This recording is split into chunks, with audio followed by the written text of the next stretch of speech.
Vítám vás v Chlebském, v obci Skorotice, kde si vám dovoluji nabídnout ke koupi rodinný dům o dispozici 3+1 s vlastní garáží a zahradou.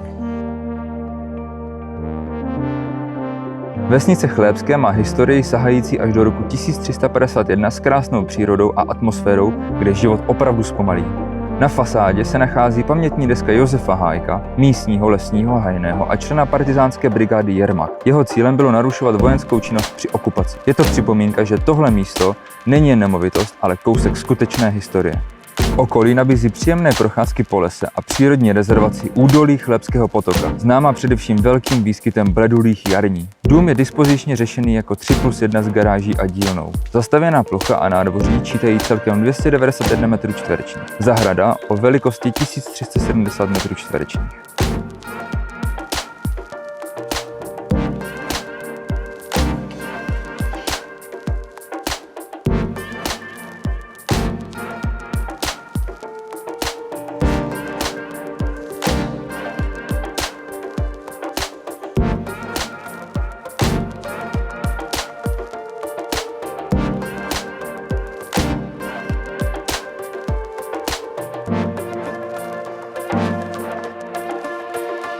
Rodinné bydlení či chalupářský sen? Rozhodnutí je na vás.